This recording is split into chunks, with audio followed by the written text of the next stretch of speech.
Shalom, selamat pagi saudara yang dikasihi Tuhan. Dimanapun saudara berada, kiranya kasih, sukacita, damai sejahtera Tuhan senantiasa menemani. Sebelum kita memulai aktivitas kita pada hari ini, marilah kita mempersiapkan hati menyambut firman-Nya. Kita bersatu teduh. Kasih karunia dan damai sejahtera dari Allah Bapa Tuhan kita dan dari anaknya Tuhan Yesus Kristus menyertai saudara sekalian. Amin. Firman Tuhan untuk kita pada hari ini, Selasa 11 Januari 2022, tertulis dalam kitab 1 Korintus 15 ayat 58. Karena itu saudara-saudaraku yang kekasih, berdirilah teguh, jangan goyah, dan giatlah selalu dalam pekerjaan Tuhan. Sebab kamu tahu bahwa dalam persekutuan dengan Tuhan, jeripayahmu tidak sia-sia. Demikianlah firman Tuhan untuk kita pada hari ini. Upah dosa ialah maut. Orang yang melakukan dosa, yang melakukan kejahatan di dalam hidupnya, sampai saat Yesus datang untuk kedua kali, tidak ada pertobatan, maka kematian adalah menjadi bagian hidupnya.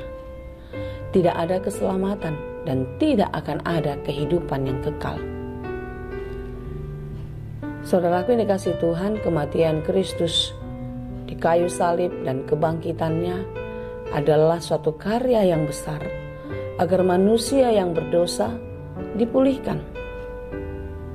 Manusia yang berdosa yang harusnya mati karena dosa-dosanya tidak lagi mati di dalam kematian kekal, tetapi bersama-sama dengan Kristus mereka dibangkitkan di dalam kehidupan yang baru, menjadi manusia yang baru, hidup berkenan kepada Tuhan.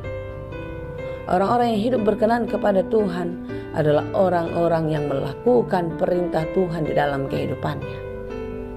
Orang yang melakukan perintah Tuhan di dalam kehidupannya, tentu mereka lah orang-orang yang menjadi kebanggaan Tuhan.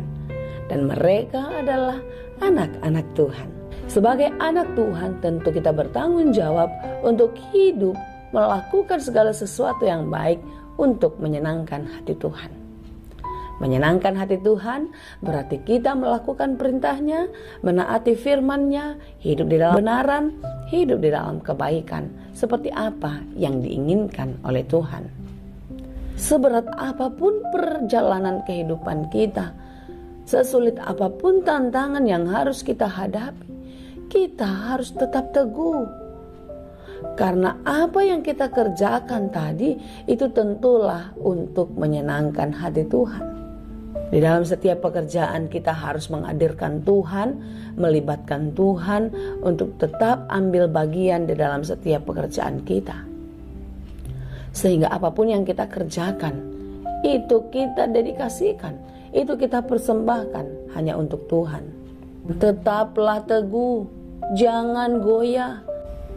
Tetapi di dalam Tuhan kita mampu menghadapi berbagai-bagai godaan, berbagai-bagai pencobaan. Dan kita terus kuat dan teguh melakukan segala pekerjaan kita di dalam Tuhan. Sebesar apapun, sesulit apapun persoalan yang kita hadapi, kita tidak akan mundur.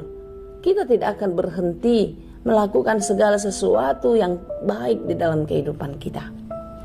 Tetapi di dalam kasih Tuhan, di dalam iman yang teguh kepada Tuhan, membuat kita mampu melakukan semuanya dengan baik. Karena sebaik-baiknya kita, sebagus-bagusnya yang kita kerjakan, ada saja orang yang tidak menyukainya, ada saja orang yang tidak mendukungnya. Tetapi sebaliknya, sejahat-jahatnya orang, seburuk-buruknya yang dia kerjakan, ada saja yang mendukungnya. Itulah kehidupan. Oleh karena itu, saudaraku yang dikasihi Tuhan, ketika kita melakukan segala sesuatu di dalam Tuhan, ketika orang lain tidak menghargai, ketika orang lain tidak memperhitungkan, itu tidak akan mengecewakan kita.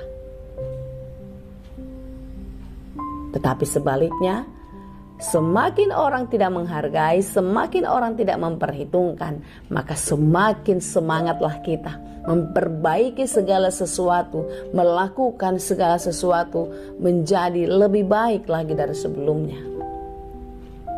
Sekalipun banyak orang yang tidak menyukai, menghalang-halangi, bahkan mengganggu tujuan baik kita, ini tidak akan menyurutkan semangat kita untuk terus berbuat kebaikan. Tetaplah berbuat kebaikan apapun yang terjadi dalam hidupmu. Dihargai atau tidak dihargai, diterima atau tidak diterima, lakukanlah semuanya hanya untuk Tuhan. Lakukanlah setiap pekerjaanmu di dalam kebenaran. Karena di dalam Tuhan, semua yang baik kita kerjakan itu tidak akan pernah sia-sia. Semuanya akan kembali kepada kita, karena apa yang kita tabur kita pasti akan menuai itu pula. Apapun yang dia tabur, dia akan menuai. Itulah sebabnya segala sesuatu yang dikerjakan di dalam Tuhan itu tidak akan menjadi sia-sia. Jerih payahmu akan berbuah, percayalah. Buah kebaikan, buah yang manis akan engkau petik ketika engkau menabur benih kebaikan, benih kebenaran di dalam kehidupan. Tetapi sebaliknya, ketika kita melakukan segala sesuatu yang tidak berkenan kepada Tuhan, benih kejahatan, maka hal-hal buruk, kejahatan jugalah yang akan kita terima. Dan ketika kita menerima itu, kita akan binasa. Tidak ada kehidupan yang kekal. Tidak ada kemenangan di dalam kasih setia Tuhan. Oleh karena itu, saudaraku yang dikasihi Tuhan, tetaplah berdoa, tetaplah memohon kepada Tuhan di dalam melakukan setiap pekerjaan. Apapun pekerjaanmu, dimanapun engkau berada, biarlah Tuhan senantiasa bersamamu. Hiduplah dengan teguh, hiduplah dengan iman yang kuat, berpengharapan kepada Tuhan, dan teruslah berbuat kebaikan, maka engkau akan menuai buah-buah kebaikan di dalam kehidupanmu. Kiranya kasih Tuhan menyertai dan memberkati kita senantiasa. Amin. Terima kasih Tuhan untuk firman-Mu hari ini. Biarlah kami senantiasa tetap teguh di dalam iman kepada Tuhan.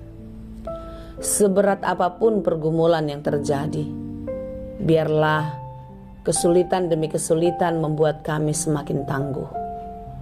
Kesulitan demi kesulitan membuat kami semakin kuat berdiri dengan teguh. Kami tahu Tuhan, di dalam setiap perkara Engkau akan bekerja di dalam kehidupan kami. Karena Tuhan merancangkan segala sesuatu yang baik terjadi di dalam hidup kami. Karena itu Tuhan, kami serahkan hidup kami ke dalam tangan-Mu. Kasih-Mu-lah yang menyertai. Sesulit apapun tantangan kami, seberat apapun pergumulan kami, kiranya Tuhanlah yang menolong dan menjaga kami. Terpuji dan termulialah Engkau Bapa, hanya di dalam Yesus kami berdoa. Amin. Anugerah Tuhan kita Yesus Kristus, kasih karunia Allah Bapa, dan persekutuan Roh Kudus itulah kiranya yang menyertai dan memberkati kamu sekalian. Amin.